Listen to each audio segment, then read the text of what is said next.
internet atau kausan alako at fogilo mauto kalesia totolo te patología atau kausan mo te tu atau ita orang pakai atau sena le pena foki nisio na ko matato di mo te tu atau e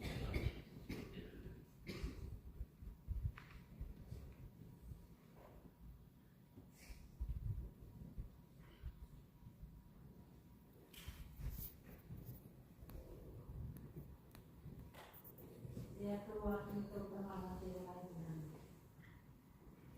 Etapu toyo. Ya tua ko te na no ko to no ko ngalita. Ese es no e am to no ko ngalita. Ya tua te na fai te ne ko e te na ni mo te na nani. Fai te ne ko e a me que se. Yo lo to tu nana que se. Fai te ko amante ilunga te fai te ko amanu dano te pe fai te ko ai kai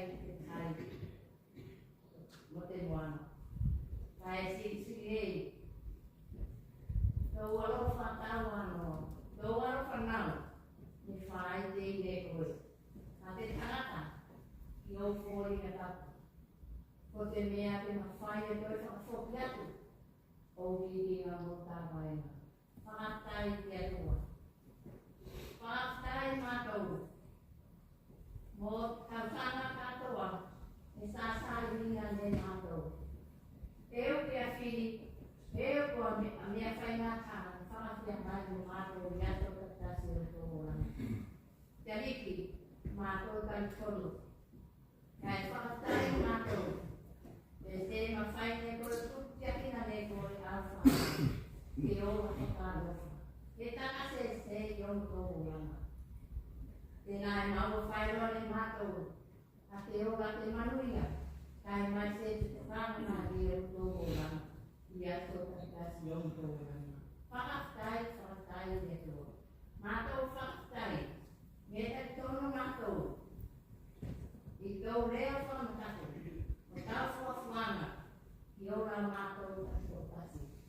The Hope, Hanao, the Mana Mato, Jose Alpatasi Mato, Iterua, the Lua School Mayon. Ona Casa, Paito, Pasi, Yora Mato. Yaki, Mato, Pastai. Se fai o todo, e fai sarota, o fai o tasi, Yora Mato, Tato. Kai whakaptai mātou.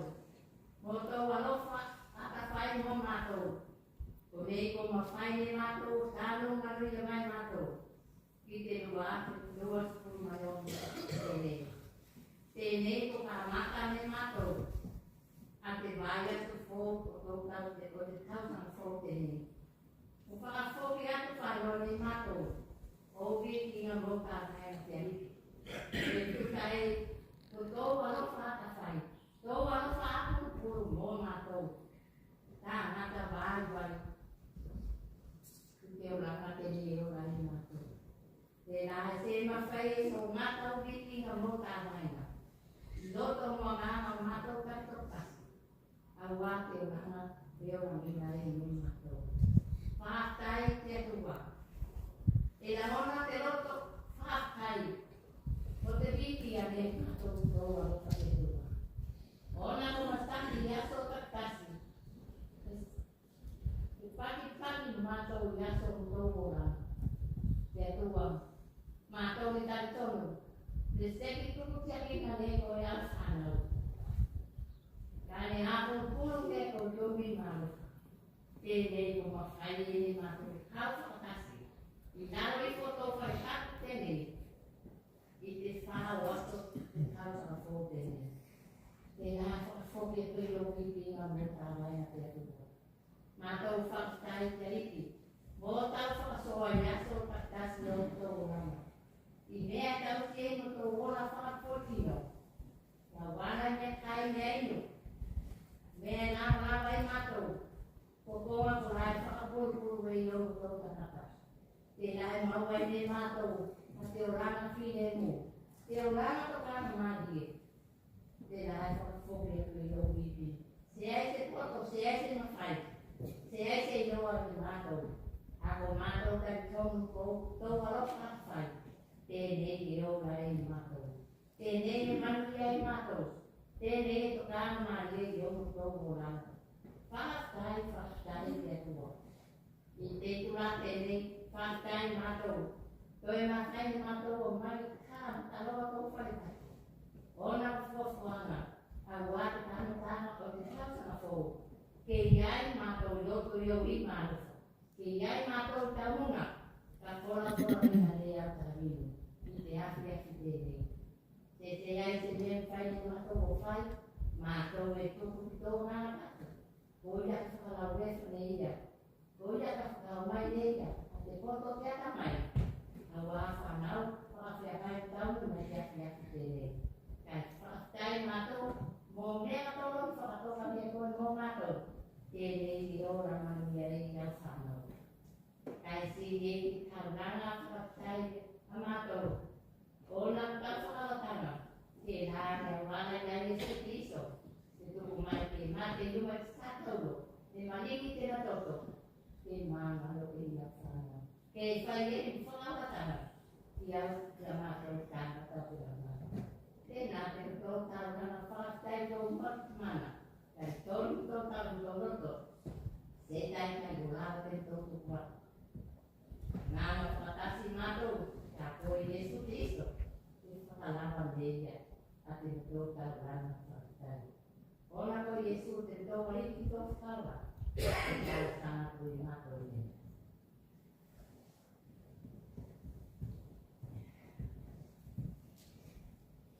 Te atua te matou tamana, te rai whonu te aroka. O te atua koe mai te kāmatāna, ke roko mai te aso nei te aroa te matana. O te atua koe o te rangi mo te raunanga. Koe ko te atua te rai tapua ki atu katoa ki te kau Kristiano, o rai e ora i te raunanga mātou nei. Koe ko te atua te rai whakapare kare kai a lati mātou ki a koe. I taimi whainga tāna pōpuanga. I taimi tēnei te matou tamana, pōtine langona ne koe te tauranga whakatai a mātou te o mua. Ako te taimi tēnei e langona ki matou loto, ki matou tangata, a te mānu te māsiasu, aua te whakasanga i mātou ki a koe te atua taimi. A mātou e whānau e se kātua toa i o mua. Ka kiro aka o tō māta, mai te tausanga rātoa te nāne sā sare mai i mātou. Se maranga loa ne sā sare mai i mātou. Fui whainga mo whainga tāne ki pakataki mātou. E lawe ai e a te se toka mātou mo matoro. A wā mātou ni tino. Se tau i o mua mātou. Te rā mātou e whakamāngalo atu te matou tamana. Whakamāngalo mai mātou e tusa i ko matou hina wai. E la mona ko tau roto te atua ka e tau roto ne mātou. I tau tustaru te rā ne whora mai. Ke whai moata e mawhai ne mātou ko kiro ki roto. Ka e tau tari a hoa kōnga tā ua kora. Kōti ne whakatoka ne tau tama. E ratunia Yesu. E se whakanongo ka se tau tari ko ki mātou ki te atua. Aua me whakamārunga ne mātou o matou mana kōnga. O rai whia mātou o pai. Te rai whakamauraro atu i mātou te mana. Whakamāraro mai. Ka e whisoasoani mai tō wangāna. Ke mawhai o toi whakapoki. Whakafōngina te mātou whau. Whakafōngina roto ko nei. Whakafōitino ko nei.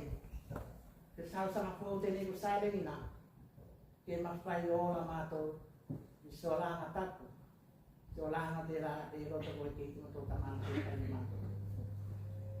A mātou e whakapare atu whoki a koe te awhia tēnei te atua kai whakamāularo ki o mua. A wāne la ngonai ko ki matou roto. Mātou ko mātua o la e whakasāngai mo matou whānau, i asa takitasa te oranga. E ko ko te whaingata e te langa i te tapi ngam tō whana. A wāko te tūranga vai te rā, e aho ki mai mātou mātua. I te se whai tonu kotou tiu te whakamātua. Kai mai se ko te se whakalongo whana. Nisi ko Solomuri tua. Ona ko te whakatau ane rātou anisi o taritonunga. Taritonunga ko lai se tonu. Tāna inga ko la whakau. Ko lai se pitai tonu mo te kano roto ko te atua. Ako mātou, e tau roto ni mātou i mātou, ni whakawai mai runga i tō tua. O tine tōku e te whakawai tonu te rā. Mai o matou mātua, ko te taritononga te te, e mau taki mātou ke te. Pera rā mātou e ākai, te atua, arofa mai akara, sasari mai mo tūranga vai kone, e whakasāngai mātou. E se ngate kona te matou tamana mātou, e whakamahawara koto o mua tēne. Ona ko te whakatūranga mo mua ni mātou, a mea wala e pia mātou ke, tai atua mātou ke. Kaine mātou wa winga wa kukola e se pia koe ke. Kai mai se ko te māsi o mātou, mō mātou taunga soa, taina, tuangane, whakamātua, tamana, kai mai se o tō tuako. Mātou e kaine mātou wa winga ora, e whakamai ki roto roto.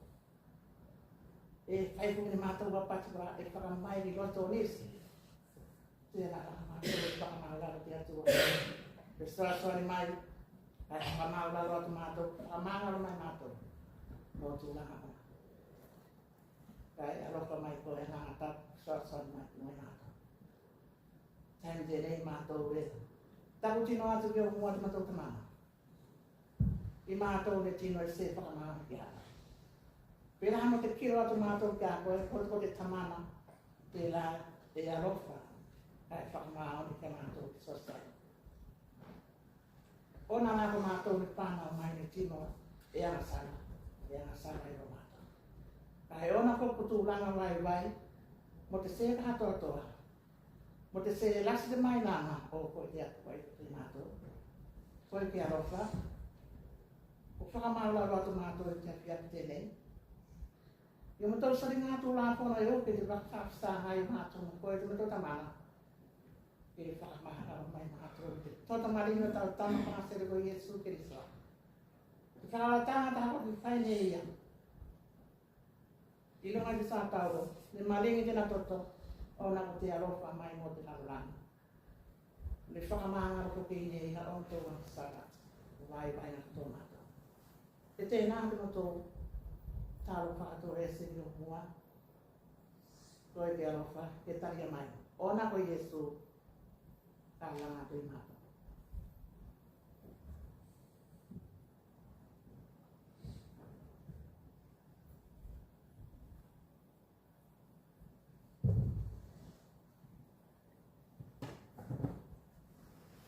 E tua me te mana, o iorua, kāla me haputare nā,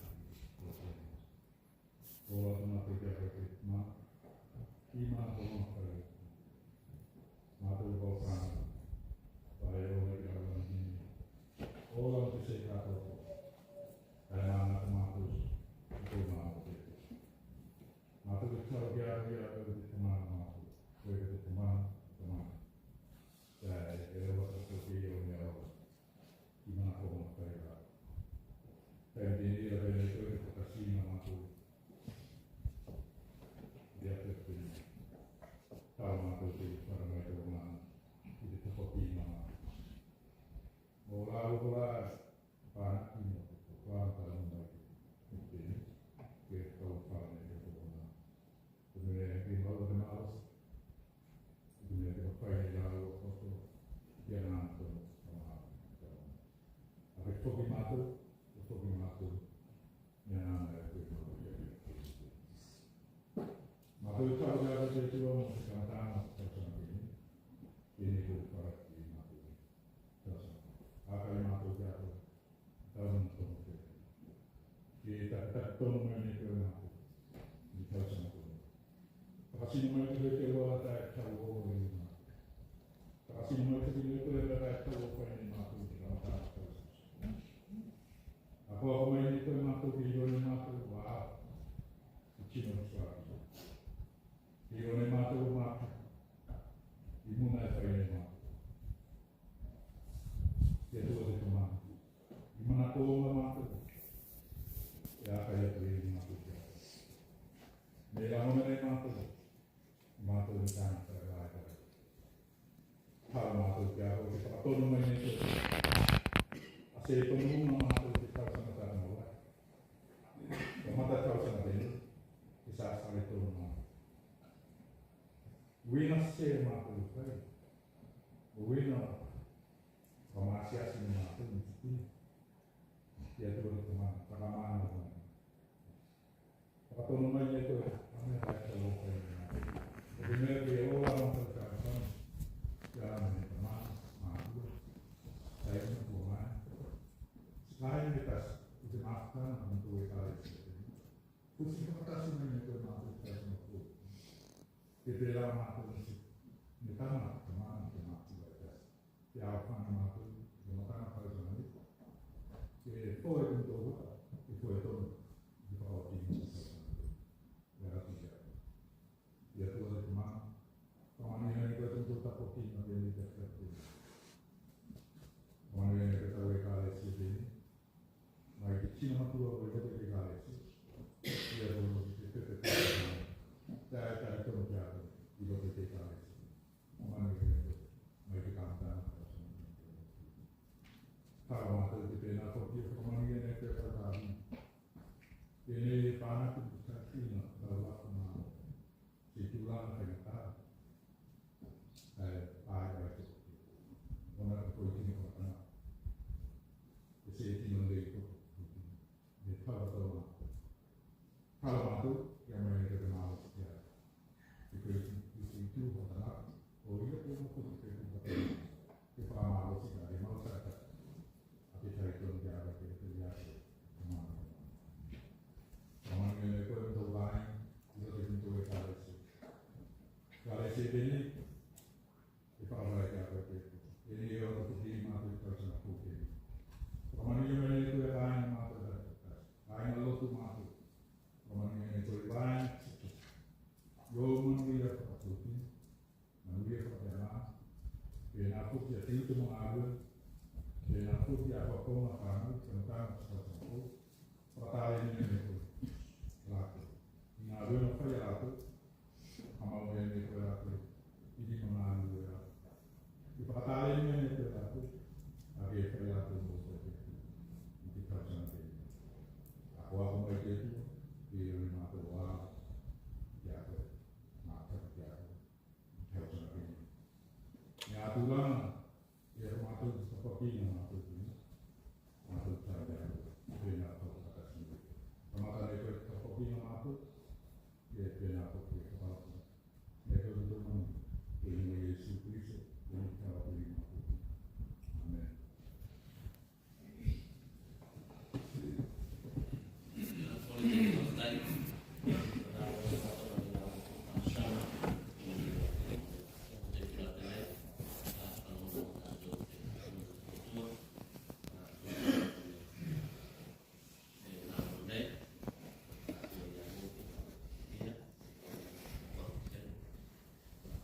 Ora kai tau ko te pa. Mana cili te launga te mau ke tusi te kai tau ni tato. Yeremia ba mua pa se ko. Te la kai te nei. Ave to wola te ama mo te. Ave to wola te ama mo te. Te langa te nei o lai tato. Se me alofa mai te atua. Te na lei, te na maumea, te na manuia. Te pēnā maua ne tātou i te langa nei. I taka iei, e sipoki se pongai, ne tuku mai iei tātou te raurangi nei. Kai iei, te langa, se o langa e te atua. Te pēnā me se moriti. Te puama ni whiwhi te la veao. Te whakapelaka ne katoe nawa. Te pēlām se kuai i marini. Te tere te pongai ko whakatawe e i ave to wola ki a mama. Manu o i maua tana mama. E ui te manatu whatau wau i Yeremia tona oranga. Au te atua e sipoki nana tō whanga tona oranga. Me whakamane te atua a Yeremia ke whai mana mea whai ngā mena. I roko ke tātou tani kotasi. E sikongai i tuku mai e ne te atua te ola mo te malos. E masaua i tātou ne whai te kōri na tātou te atua. Te rā, so se mea e whai ne tātou e whau o whai mo te wiki ngā te atua. E tasi o mea e kase nei e tangata i te olanga te nei. Ko te malos. I te māsani o kaunga tō malosi, o turi loa mana konga o te olanga, ai ko puri mangalo i e tātou o te ariki. E masau kairoa i te malosi e se tū mau, e o kumai taimi e o te i malosi. Te rāla, ka whai te tātou te roto te atua, o ngā mauna i e te ranoanga, o te olanga ne tukumai ne te atua. Masaua i ako e mau ko te whai kino la mea o Iesu. O te whare tapu te rangatapu. Goti ne taria ne tāua a Iesu ke whai moriki whakaura tāua. O tōna winga o isi te aia te atua i tō lana. E rāra, i nea tā mea e whai e tāu tāua o whai te. I mua e whawhānau noa ne tāua te rangatapu. E tukauke i te oranga tēnei e whiatau tari te Iesu. E ka whai kōko i te kinga e whia mo whia o masakoro. I te whiaranga mua, Mose, au se kanata, se ana. Yeremia, au koe whoriki. Nāso rangata, tuku mua ke whano, whamāwai i o kāina. Kai whai mai whakaraka, ke whanau whau o tanu o tana. Kai whai mai Iesu, whakamua mua au. Mua mua sā tena ngāro o tēnā ame tonu. Kai whau pōpua. Te rāra, e whakamua mua Iesu i tō rana. Pēnā whakidoto i whakamua mua nā tātou. Te singi mana kau whakarara ke tātou i te tausanga kō tēnei, e whai tēnei. E mata nei, te au ngā te oranga. E mata nei, te au ngā te oranga. E mana kau te launga, ave tō wola te au ngā o te rika. Au e tantonu, tēnei whoki te mea whia kei te rika. Manu koe iau. Ke tutonu te ora, i te konga e tau o tutonu ki ei. Ke au ngā kaimi, mua wanoanga, ave tō leo. Tō mārosi, kai whakau ngā whoki mō kā reo. Tuku atu tō whaitino ke whai mo kaura maora. Kaura ngataku, kai rongo marie te atua. I mesi tō ora ke Kiriso Iesu, kai whai mo tino mōri mō whakamāni te atua. Eina Cristiano, tu sanga mo dia tua ke fai. Prakatino lo fatuanaki yang ngalenga leye fai. Itau fai mati, tau sasare, tau kapi. Ila leye yako e sama dia tua. Masawe ke olangan tungai le dia tua ke fai le tato mea lei. Te muna tolu. Ila olangi mo mea tua e pare atu. Alo tino e fai nei a te oto te atua. E ola te se kanai. Koe te la ka fu mau e o te kunga. E mau wane koe. Rati e te fia futenei. Ave to ola te ama mo te ri. Amen. E manuia tasamu.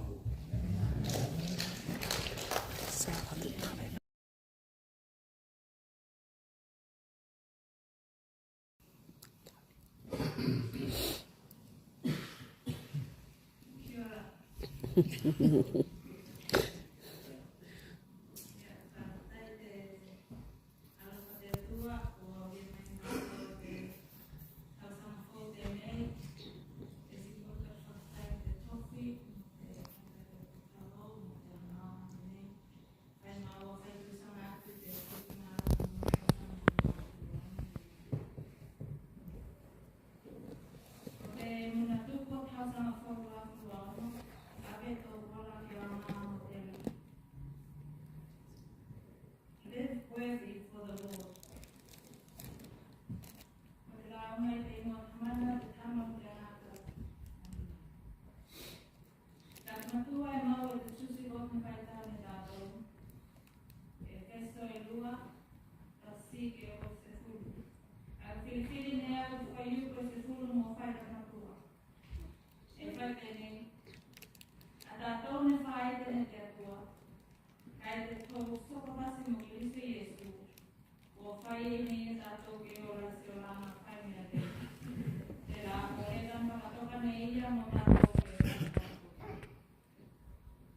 For we are God's workmanship, created in Christ Jesus for good works, which God prepared ahead of time for us to do.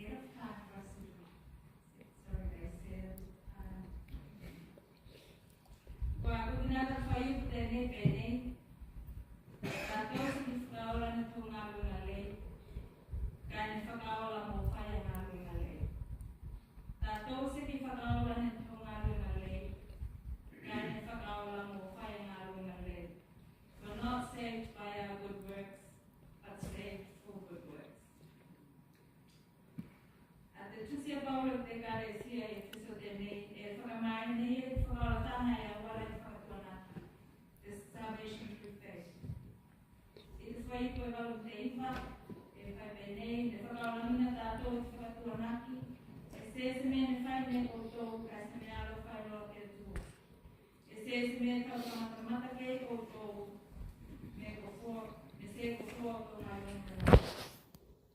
For this Bible is saved through faith. This is not from yourself, it is the gift of God. Not by works, so that no one can boast. Vai niya pag natuwa, vai na ito. Vai ng buwa. At ato na fay din ito. For we're God's workmanship.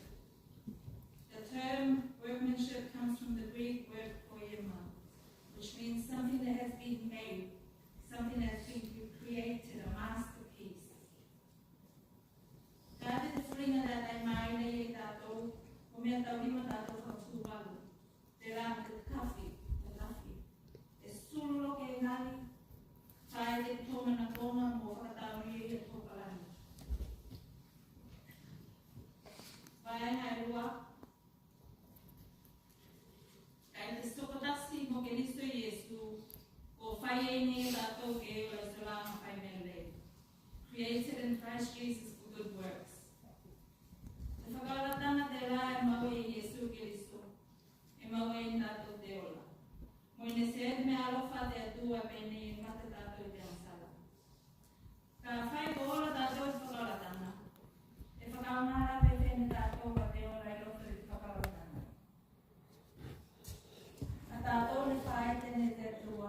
Pongayo, Final Lay.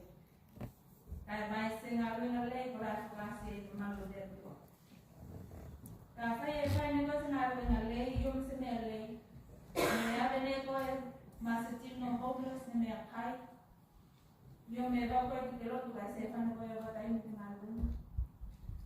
May 5,000 donation big charities para may pagkalo pa. Yung kolong kinamay ko itino inaluin na volunteer. Esse filosofia e um sense of fulfillment that I feel neko gratitude. E mau neko man fai neko mo. Dene pagkailongan mi tato ne fai te ya Yesu Kristo mo pangayo fai nele. Kate lo kata sindato de tala Samaria lofa. Samaria lofa ne seki sosoni tinapia para mauni e nele. Kaya nagsusuani ono tinalo kapakas. E mate goni ate alofa dela yola. Pagatuana kitela mate ay faina. Mote alofa tawano. Without salvation through Jesus Christ, we're dead in sin. So how do we live in salvation? The scripture says we're created in Christ Jesus for good works, especially good works that glorifies our Father in heaven. The Good Samaritan didn't help prove that he was good. He helped because mercy had shaped him. He had compassion, which is love in motion. He made grace visible and performed good works with faith. Maenga tolu, te oranga te la bolevan pakatoka na iya motato, a path that he had prepared for us beforehand. Ka fai bolevan pakatoka na te tua, te awala fai mea lei no tōlana. Aka tātou ne whae te mutukungai o whai mea lei. E ma whai fua tātou o sahare no te awala e whakatoka ne te aliki. Mana whai e tuku tō ola no te aliki. A pēteru sa sare lunga te tai ona tena whakatuanaki o sare te awala ne whakatoka no tō aliki. Ka sāt me ne tuku i tō konga gret mana o se. Aia ni moto. Tēnei whuki te mea e tupu mana whai e kilo tātou ki sāsāna te langa nei. Kai ko se kilo tātou ki Yesu Kiristo tō whakaola. Te awara e whakatoka nei ia. I tō whakatoanga naki e sāsare e tātou i te awara o whai mea lei māruna lei. In Matthew chapter 14, Peter walked on water. But as soon as he felt the storm, he sank. When you fix your eyes on Jesus our Lord, He will keep you afloat and on the right path that He had prepared for us beforehand. Te kare siara po te ariki. Tupulanga kalawau. E pēlā mo te pese ne whakalongo tātou ki ei. A te oranga te nei e se tūmau. Whaka o ngātou mālo si mo te ariki. A tātou ni whae tene te atua o ngai o whae ngā luenga lei. We're God's masterpiece made for good works. E au mai ne ia te awala e sari i tātou. He prepares a path for us to do good works. E au mai ne ia te whakaotanga e awala i whakatuana. Through faith, we're saved through His grace. Tātou e siki whakaola ne tō ngā luenga lei. Kai ne whakaola mo whae ngā luenga lei. We're not saved by our good works, but saved for good works. Kamata tausanga tēnei ki whakarotanga e Yesu Kiristo. Sa sale te wala o te whai mea lei e whakatoka ntualiki. Ka eawe tō wola ki au ngā mo ia i te whai ngā luenga lei. Starting here by accepting the gift of salvation, Jesus Christ our Lord and Savior. Walk in the path of good works He had prepared for us, and live out a life worthy of our Lord. E manuia te tausampo.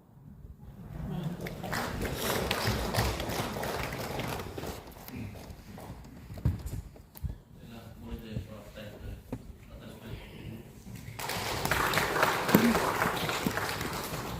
Tahu saya malu mai ano kunai mo dia popon mai mo tato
marosi